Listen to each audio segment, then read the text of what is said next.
کہہ رہے ہیں بہت سے اہل حدیث کہتے ہیں کہ کسی غیر نبی کی بات کو بنا دلیل کے ماننا تقلید ہے، کیا یہ صحیح ہے؟ اصل تقلید کیا ہے؟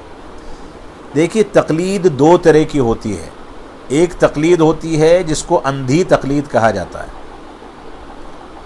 اور ایک تقلید ہوتی ہے جو ایک عام آدمی مجبوراً کرنے پر مجبور ہے. یعنی ایک عام آدمی جس کو علم شریعت نہیں ہے جس کے پاس، وہ کسی نہ کسی عالم کو فالو کرتا ہے، اسی فالو کرنے کو تقلید کہتے ہیں. اب کوئی شخص ایسا ہے جو عام آدمی ہے، جاہل ہے، وہ کسی عالم سے کوئی بات پوچھتا ہے، وہ عالم ایسا ہے جو قرآن و حدیث اور فہم صحابہ کے مطابق کوئی بات نہیں بتاتا، تو اولاً تو اس آدمی کو یا اس عالم کو منتخب کرنا ہی غلط ہے، یا اس سے سوال کرنا ہی غلط ہے.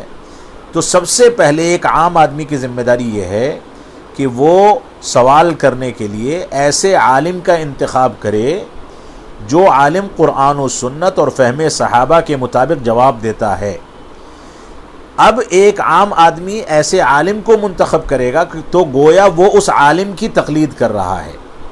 لیکن دوسرے الفاظ میں کہا جائے کہ وہ عالم اس کے سوال کا جواب قرآن و حدیث کی بنیاد پر دیتا ہے، فہم صحابہ کی بنیاد پر دیتا ہے، تو ایک جانب یہ تقلید ہوئی کہ اس کے کہنے پر چلا، لیکن دوسری جانب یہ تقلید نہیں ہے، اتباع ہے، کیونکہ اس کے کہنے پر چلتا تو ہے لیکن وہ کہتا ہے قرآن و حدیث اور سلف صالحین کے فہم کے مطابق.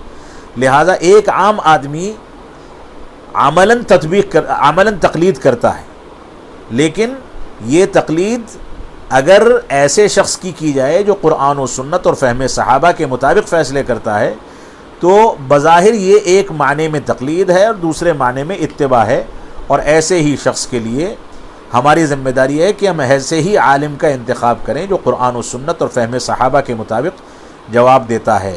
اب کوئی شخص ایسا ہے جو ایسے عالم کا انتخاب کرتا ہے جو دلائل دیتا ہی نہیں، یا تقلید کرتا ہے خود بھی کسی امام کی تقلید کرتا ہے اور دلیل کو بنیاد بنا کر کے جواب اور فتویٰ نہیں دیتا، قرآن و سنت کی دلیل کی روشنی میں اور فہم صحابہ کی دلیل کی روشنی میں جواب نہیں دیتا، تو اصلاً ایسے شخص کو عالم بھی نہیں مانا جا سکتا اور نہ ہی ایسے